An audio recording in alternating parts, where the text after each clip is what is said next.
Folks, let's do the darn thing. Sure, why not? As per usual, any questions, comments, concerns that y'all want to go over before we jump into this fun-filled day of learning? Night, I suppose it is. Fun-filled night of learning.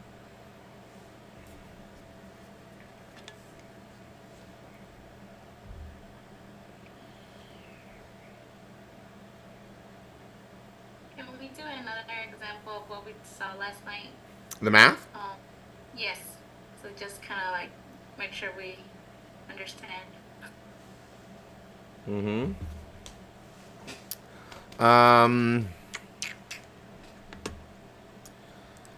Let's see if I still have that math packet pulled up. That's going to be the easiest way to do it.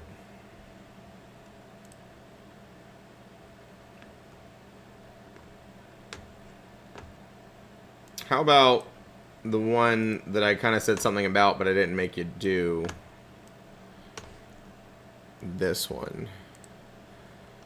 I kind of told you how to tackle this one. This is with an equalization factor.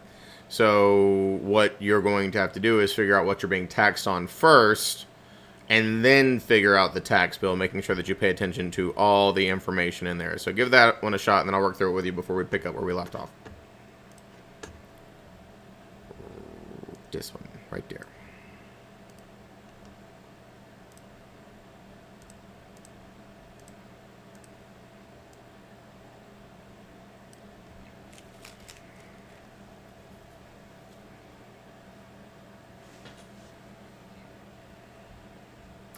Jack, I was expecting a different restaurant. You're letting me down going to the same restaurant 2 days in a row.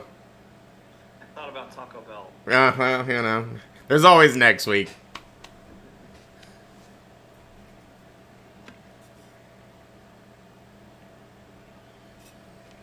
Oh, that's like a background picture or it's a The what?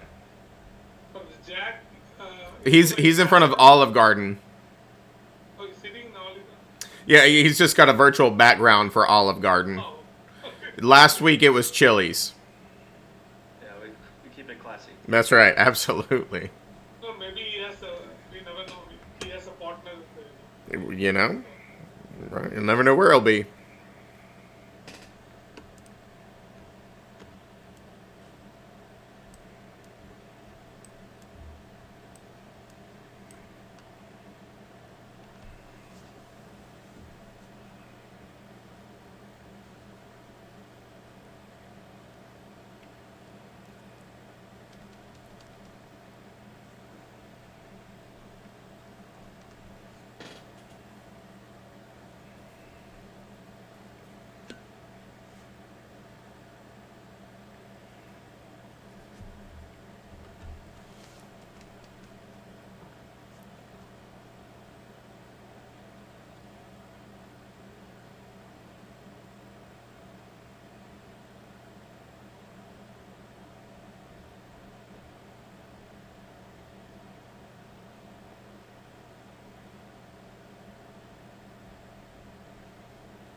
Give it just another couple moments.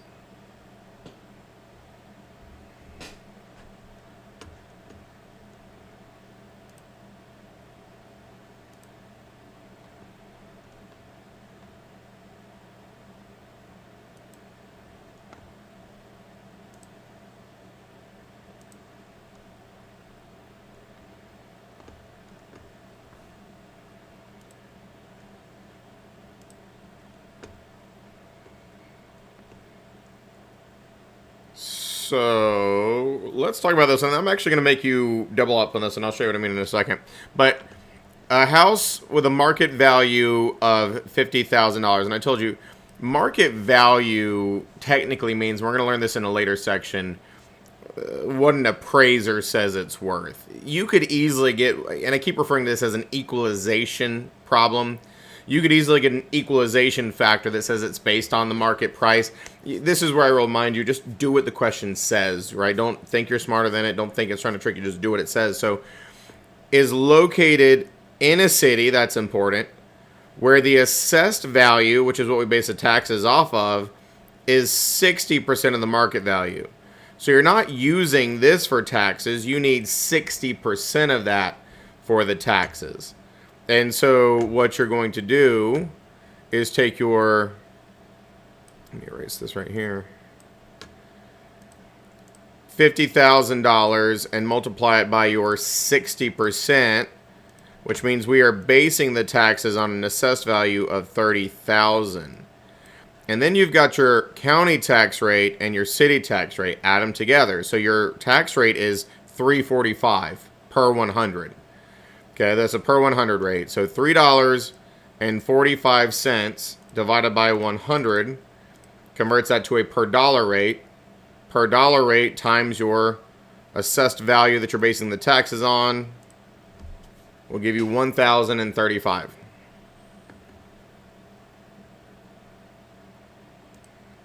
Now let me throw one curve. What you got, Brooks? So, just spitballing here. Say on the exam, they have a question like this, but they don't have the per 100 or the mills or the mills number. Do we automatically default to mills or do we default to per 100? They will have to put it. They can't just like put a number.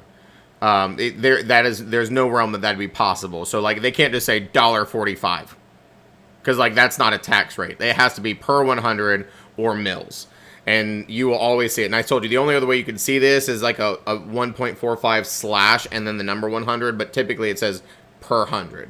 They can't just leave it as a number. So you'll be safe on that. Now, let me just make sure y'all are comfortable with it the other way, folks. Let me just change one thing, because you can do it the other... You can do it greater than, and sometimes people get confused with that.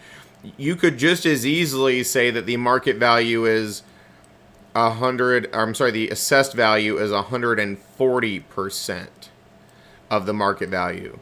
It's going to be the same mathematical scenario. Rework it for me with 140%.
Can you able to twist the question instead of like city rate, county rate is $1.45, and a city rate $2. So if they're saying outside city, then we can.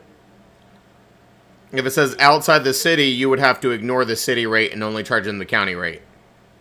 Okay. The county rate, sorry, city rate is anything instead of city rate. The word they can use any other words.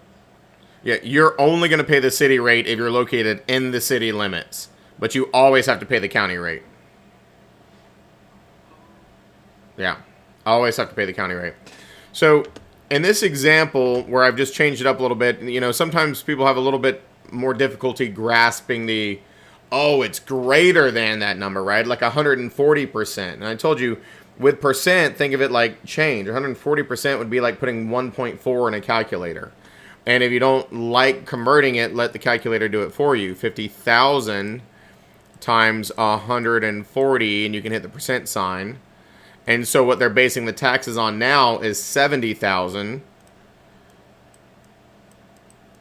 And then, of course, I didn't ask you to change the tax rate, so it's still going to be your $1.45 and your $2 for $3.45 divided by 100 to get you your per dollar rate times your $70,000 assessed value after the equalization factor adjustment, $24.15. It could be scaled up, it could be scaled down for these equalization factors. I'll tell you that the equalization factors are not as common as just the basic math questions, but as I said, these are going to be pieces of more difficult math questions down the road. But is that everybody kind of remembering a little bit of what we talked about yesterday? Yeah. What you got, Lisette? Would they ever ask us to find the county rate or the county rate per 100 or per mil? Like, Yeah. So, for example, this question, it's what I like to call reverse engineering the question. So they could just as easily have this information, but what they would say is, and we'll just, to make it easier, we'll just give it one rate. We'll say, based on the question as it originally was, what was the answer initially? It was what, 1035?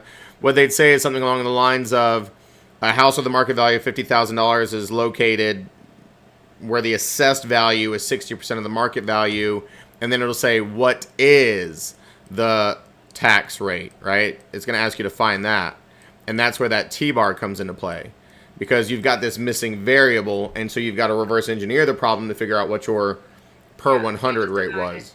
divided both sides. Yeah, there you go. And so, once you found the equalization factor, which was the $30,000, it's like saying 30,000 times what unknown rate equals the 1035. And so when you divide by 30,000 on this side, I'll just put 30K, you divide by 30,000 on this side. But remember, this is going to give you that per dollar rate, and so it's going to have to be adjusted. So 1035 divided by 30,000, and then multiply it by 100 to convert it back to the per 100 rate. Okay, and they would like specify what is the rate per 100 or per mil. Yep, that's exactly right. And remember the other math I told you they could ask you to do is like, oh, well, take this mil rate and convert it to a per 100 rate, or take this per 100 rate and convert it to a per dollar rate. They could ask you to adjust it back and forth. That could be a math question on the test. Okay. Yep. Thank you. Mm-hmm. Any other questions before we dive into this? Ooh. Just yelled at me. What you got, Savannah? As for videos on the YouTube channel, are we still kind of in like the same, I guess, places as those on there? Like if we wanted to go back and rewatch, or are we kind of out of sync from those now? I feel like that class took an exceptionally long time to progress. Let me just double check here.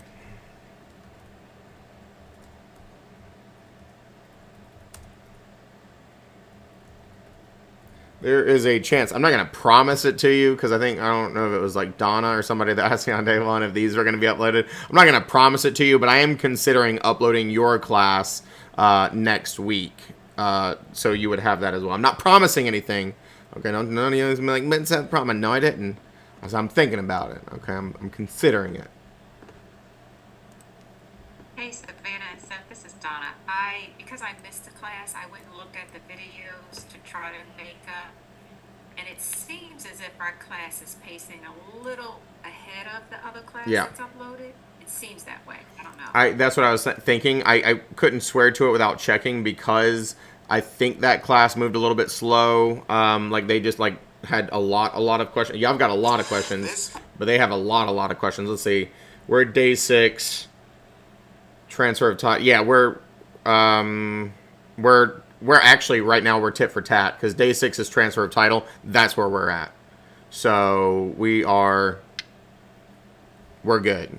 Like it should match up pretty close. I think we're a little ahead, but then we kind of like balanced out last night. So pretty tit for tat. Day 6 transfer of title, and that's what we're doing today. Okay. Awesome. Yep. And then you the book online is towards the bottom and not like in that same flow. Correct. Okay. Yeah, it's I kind of give it its own section, like down near like section 20 or 22 or something like that. Just it's called real estate mathematics. And it has like the video of you like explaining the answers in there as well. Yep, and those are also on YouTube, so you can find them on YouTube. They just are not on a playlist, so I have them embedded there to make them easier for you to find. Okay. Yep. Awesome. Thank you. Yeah, for sure. All good questions. Any others? I have one. What's in the cup, Savannah? I'm kidding. You don't have to tell me. It's 17 energy drinks. I actually have water in this one. Oh, do you have water? I drank a Bang Energy on my way And home, there you go. So I am awake. So like this time, I took a Red Bull, a Bang, and a Monster, and I mixed them all together, and then topped it off with coffee. Like that's what I did. I'm like, okay. I started the day off with the Red Bull. I moved halfway through the day with a Bang, and now I'm balancing everything out with a big thing of water. There you go. It's called balance, right? Everything in life needs balance. So I hear you. That's right. There you go. Good deal. Then we will. What are my slides? Why is that? There's the title. We will pick back up.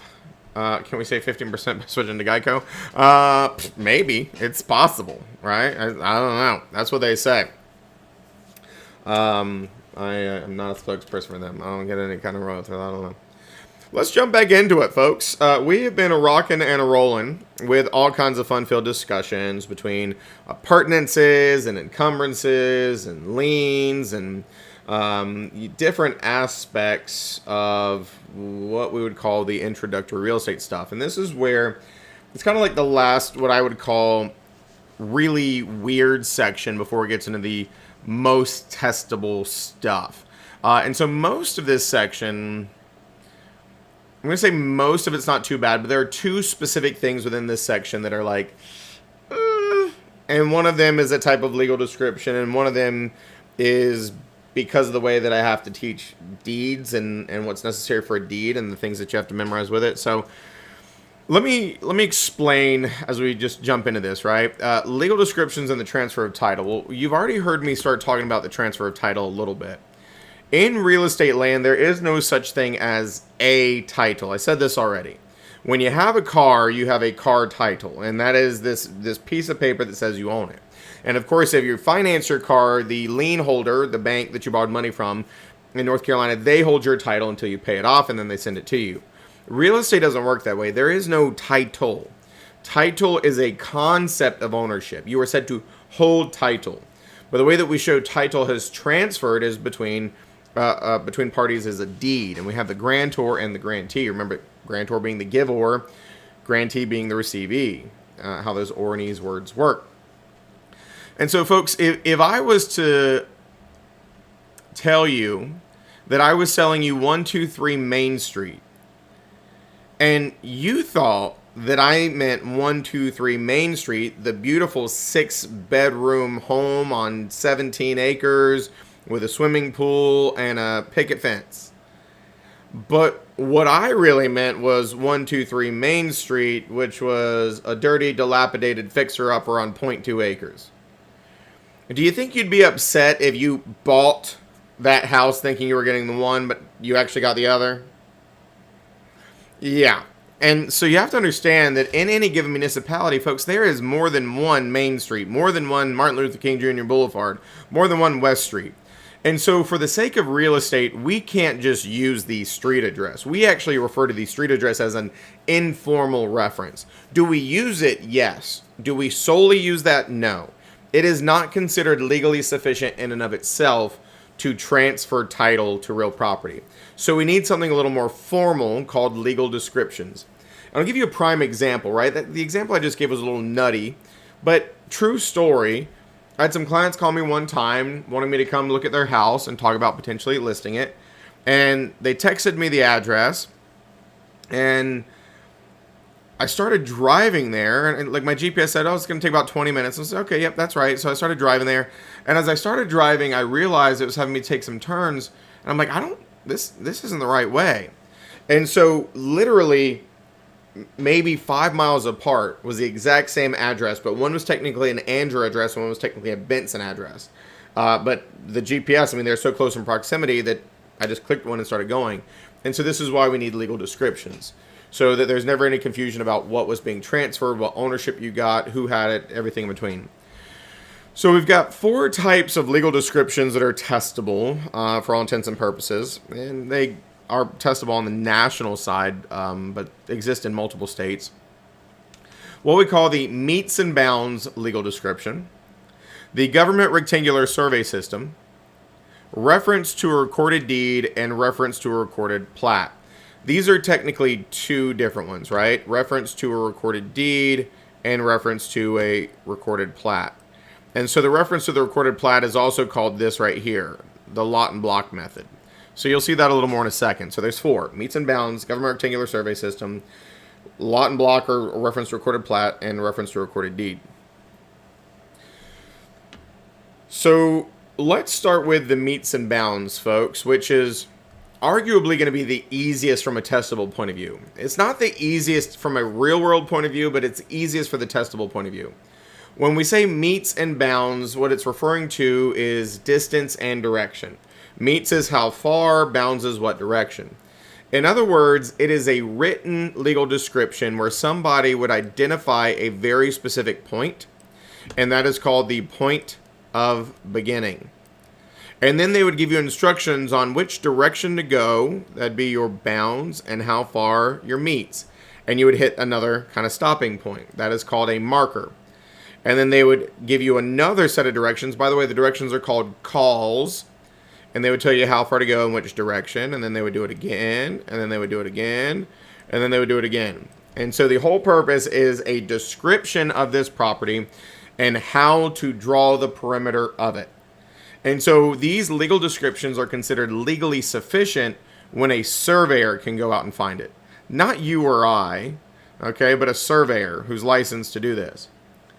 Now, here's the thing that you need to know most for the test for meets and bounds. It's these words: monuments, markers, minutes, degrees, point of beginning, calls.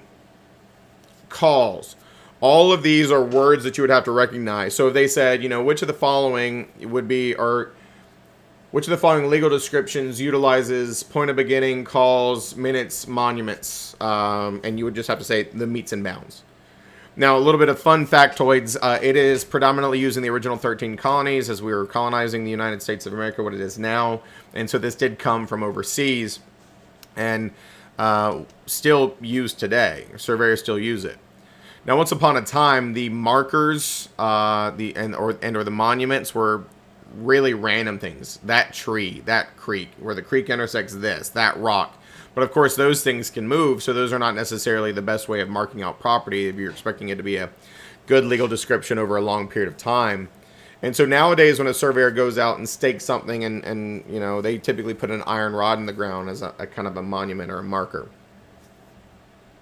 Now, I'm going to show you an example of one of these later, but here's just where you can kind of see the visual a little bit more better than my little random drawing.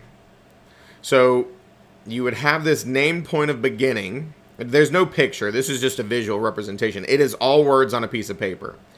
So they would identify a point of beginning by some reference, right? At the corner of this road and this road, or 50 feet from this water tower going this degree. They would name this point of beginning, and then they would tell you which way to go and how far, and it is always measured clockwise.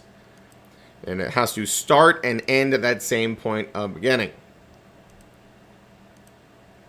Now, if there was ever a time that a surveyor went out there and they were not able to close that perfectly, that would be called an imperfect meets and bounds legal description. It would be kind of like subjective. Did something change? Is something off? Was it written wrong? What's going on? So the biggest thing, as I said, though, is the language. The one that you don't see on the slides that you do need to know is minutes and degrees. Those deal with a compass and directions and stuff, right? Minutes and degrees. So, point of beginning, monuments, markers, calls, minutes, degrees. All of these are words associated with a meets and bounds legal description, which is still used in the preliminary 13 colonies in the United States. North Carolina being one of those.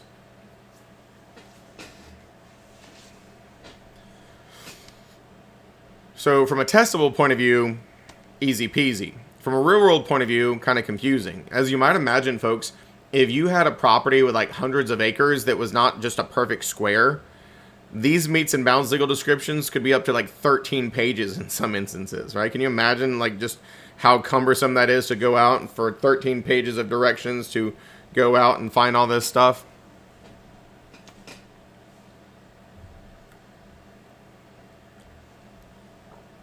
Now, before I teach you any of the other legal descriptions, we're going to go ahead, because we're starting to talk about lots, I'm going to go ahead and introduce a number that you have to memorize for this class. It's required. You got to memorize it.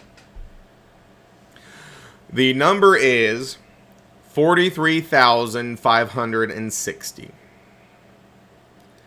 43,560. And I know that's a big number to memorize, and so the way that we always help you memorize it is this fun mnemonic. Now listen, the mnemonic is 4 old ladies driving 35 and a 60. But it seems a little sexist and a little ageist, so I changed it to gold ladies, if you know the Golden Girls, just to be a little more politically correct, okay? Because, like, we don't want to be ageist here, right? Why are they going to be old, all right? I don't know. So, 4 gold old ladies driving 35 and a 60. 43,560. And what that number is how many square feet are in 1 acre. So if I told you, oh, there's a 1 acre piece of property here, how many square feet is that? You're going to tell me 43,560. If I said there's a 2 acre piece of property, how many square feet is that? You're going to take 2 and multiply it by 43,560. So for example, 2 times 43,560 be 87,120 square feet. Conversely, if I said, oh, this lot is 150,000 square feet, you would divide by 43,560. You would divide by the 43,560 to figure out how many acres that is. That is what this number is for, and you do need it. You got to memorize it. There will be math questions on this. 43,560. 43,560. That is how many square feet are in 1 acre. Everybody with me?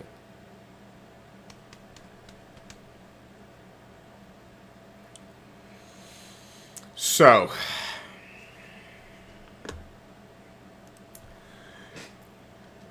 here's where I'm going to introduce the legal description that you're not going to like.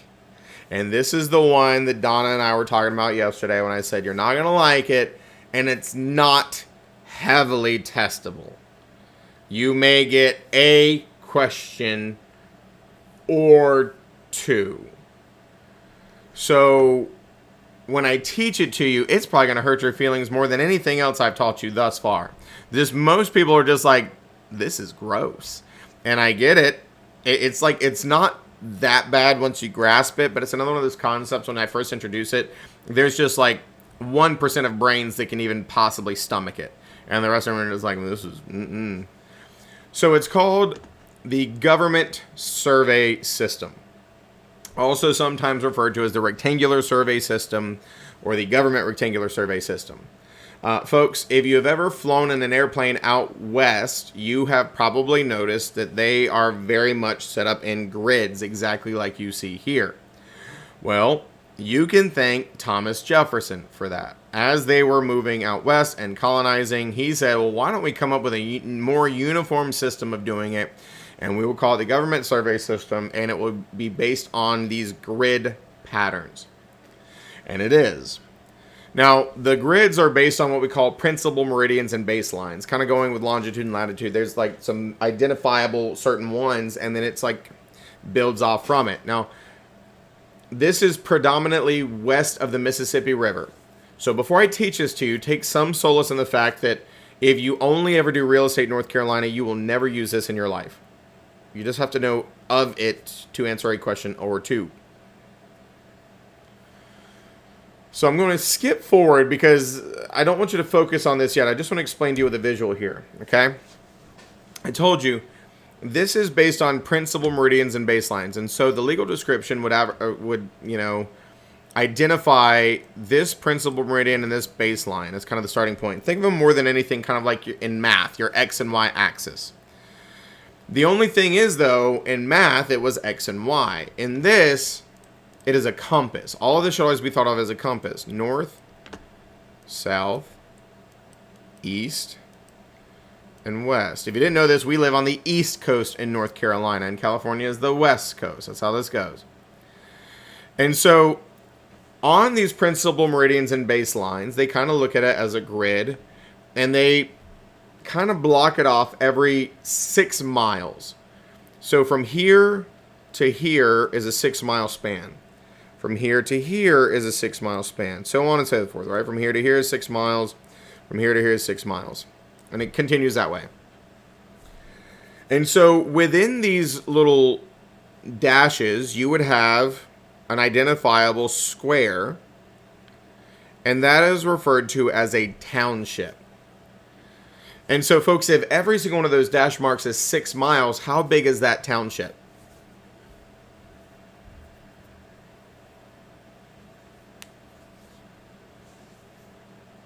What you got, Raphael? I'm just wondering what's T and R represents. Hang tight. Okay.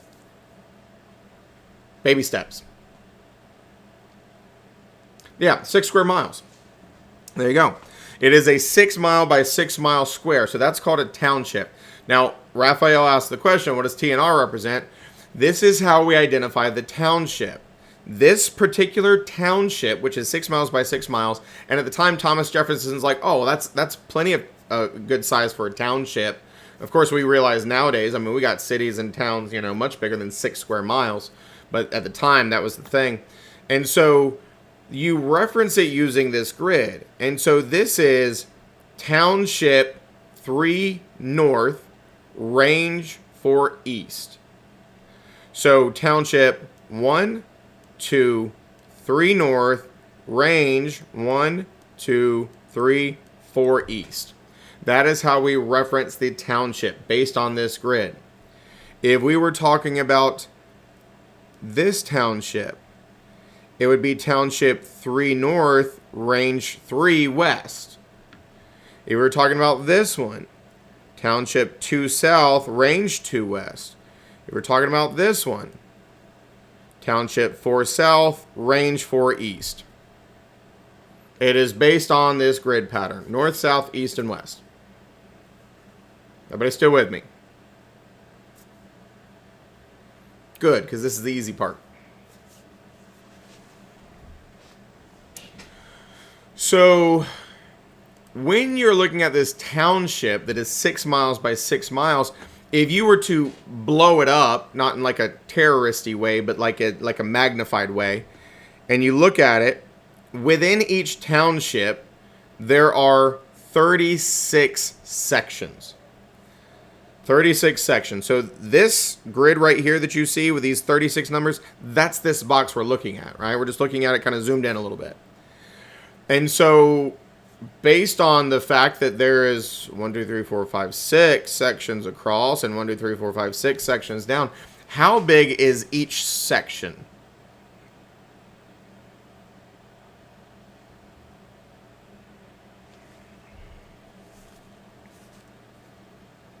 There you go. 1 square mile. It is a 1 mile square.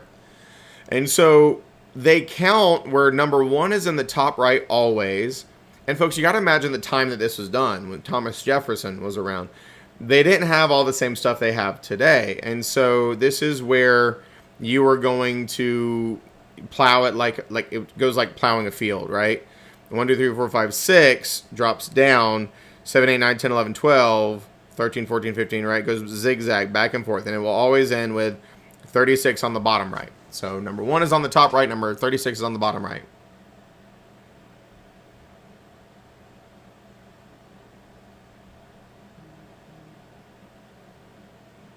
Sounds like a lawnmower, Jack. Toro? No, T0, R0? What do you, that's just 0. There's no township there. I meant like, yeah, like what marks the center of it? Like where 0, 0 would be. What is the starting reference point? So that would be your principal meridians and baselines. As you'd imagine, they can't go up to like 6,472. So they would say like principal meridian 75 and baseline 30, and so you would just know that it's absolute 0 at the that principal meridian and that baseline. Yeah, yeah. But you don't need to go in depth for that. Take this class. So, so here's where things get even more interesting, okay? Every single one of these obviously has a number, and so you would call this Section 2, Section 22, Section 33, Section 24. Another little fun-filled factoid, if you ever used to hear schoolhouses referred to Section 16, that's because when these were being developed, they would always put the schoolhouse at Section 16. Why? It was the most centralized location for all the people who lived in this township. So that's why it was called Section 16. So let's take this a step further, and here's where you're really not going to like this, okay? If we were to look at Section 24. Section 24. Let me tell you another very important number that you need to memorize before I teach you this. There is 640 acres in every section. Every single one of these sections is 640 acres. You got to know that. And I'll show you why, folks. Does anybody in here happen to randomly know how many feet are in a mile?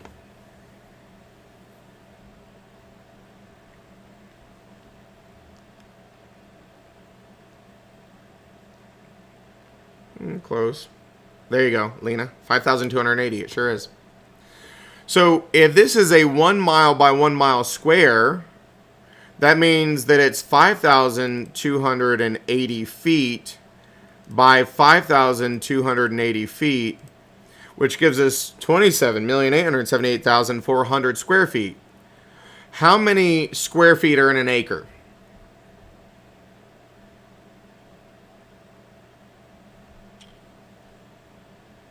$43,560. So if I take this number and divide it by 43,560, I end up with 640. See how that works?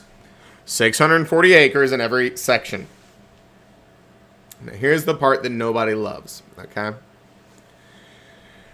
If you look at, for example, Section 24, which is highlighted right here, and we zoom in on it yet again, within that section, we break it down into smaller pieces, yet again, using a grid pattern.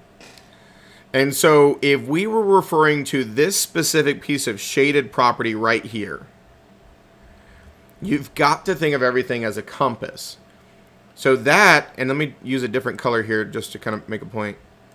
That shaded little box right there is one... Yellow wasn't the best choice. Let me not do yellow. Let's do blue.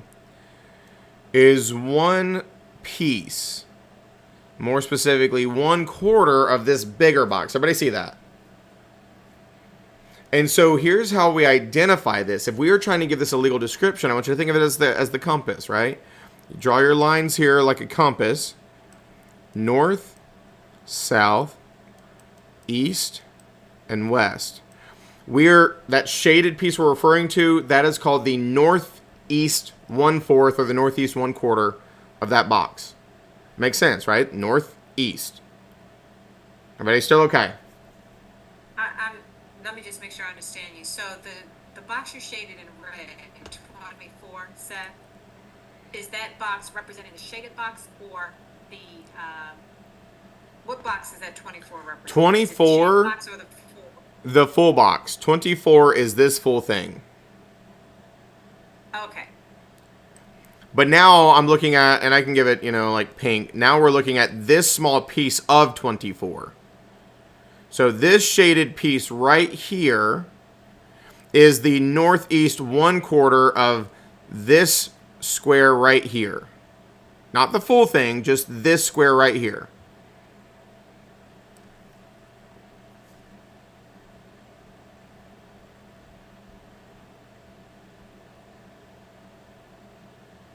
Everybody see what I'm doing here? So if you look at that shaded pink box, that is the northeast 1/4 of this box right here. But then this box is part of a bigger box. And so let's give it green just so we can... This big pink box is now part of this bigger full sections box. And so if we did our compass again, north, south, east, west, this bigger box is the northwest 1/4 of the section. Told you you weren't going to love this. And so the legal description, let me clean off all my drawings here. The legal description for this little piece of property right here is the northeast 1/4 of the northwest 1/4 of section 24 of Township 3 North, Range 4 East.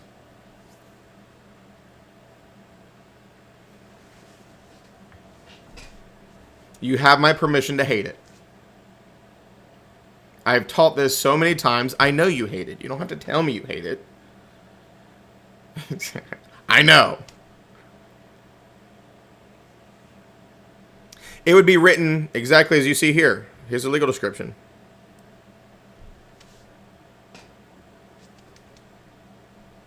So the northeast 1/4 of the northwest 1/4 of section 24 of Township 3 North, Range 4 East. Here's the biggest takeaway, and I'll give you a little bit more insight here, but here's the biggest takeaway, folks. Here's the only things that here's the first thing that you would really possibly need to identify, okay? That there is 640 acres in a section, that there are 36 sections in a township, that when we say sections and townships, we're talking about the government survey system, and then you may, I don't know, you may get a question where they show you a picture like this, and they give you 4 different examples of legal descriptions like this, and you just got to pick which is the best one. And so just remember, it always starts with the smallest and goes to the largest. So your itty bitty little piece, and then it works its way out back to the township. The real reason in the real world why people don't like this, folks, it gets so much worse. I mean, it really does. I want you to think about this. If I was to tell you, by the way, you can just do halves. So if I was to say, okay, well, we're only focusing on this bottom half of this one, you still focus on a compass, but now you got one line, bisecting it, and so you got north and south. So we would call this piece that I just shaded red the south 1/2 of the northeast 1/4 of the northwest 1/4 of Township 3 North, Range 4 East. I could also go even smaller than that. I could just focus on this quarter. And this would be the southeast 1/4 of the northeast 1/4 of the northwest 1/4. You see what I'm saying? It can go on and on and on and on and on. Yep, I know.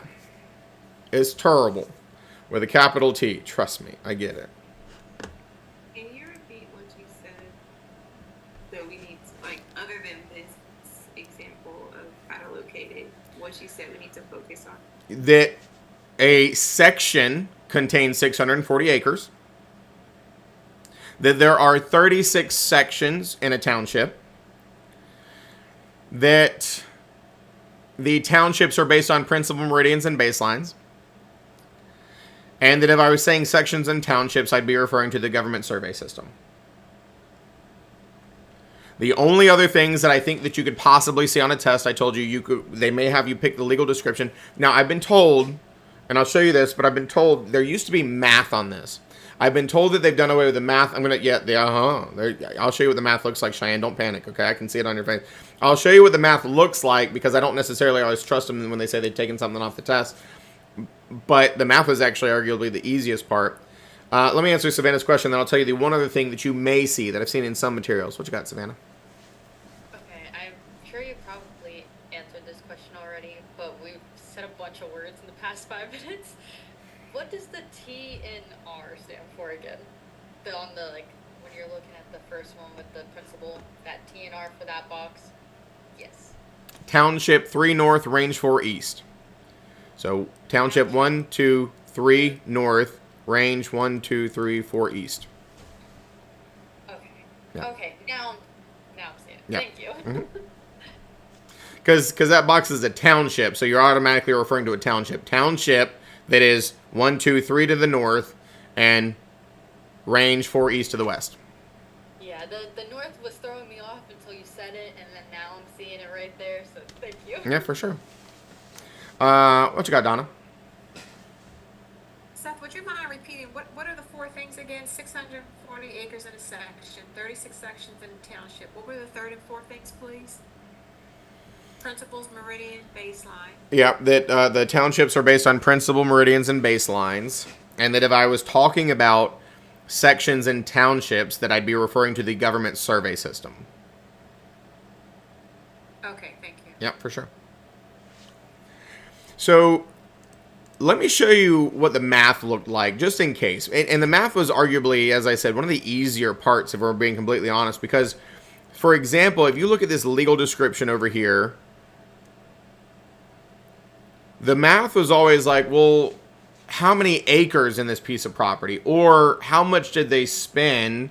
Brad says, then they ask how many acres in the small space. Yeah, that's kind of what they got to. That's exactly right. And so if the question was, well, how many acres are in this piece of property, folks, it's what we always taught as the denominator trick. If you know that this whole section has 640 acres, you just divide it by every denominator that you see in the legal description. 4 and 4. So divided by 4, divided by 4. There are 40 acres in that section of land. That's it. Any...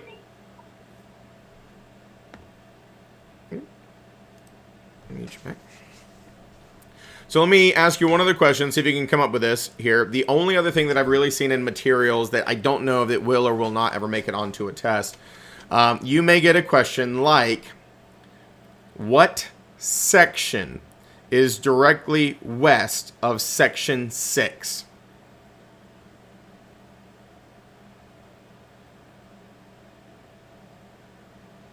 Section 1.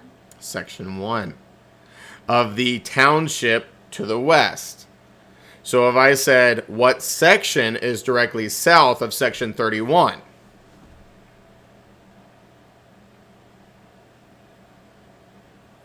Six of the township to the south. You see how that works?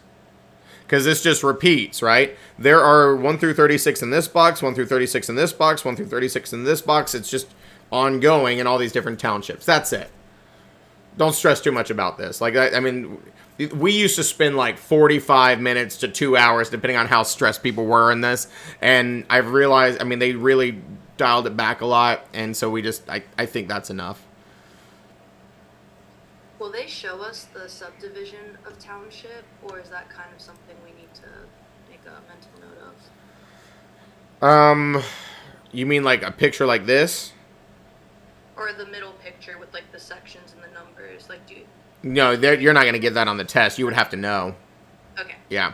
So it's not going to show you that picture. It's going to say like, you know, if we were referring to the, you know, you're just going to have to know number 1 at the top right, and then count 1, 2, 3, 4, 5, 6, 7, 8, 9, 10, 11, 12, right? And zigzag back and forth so you can picture it or visualize it.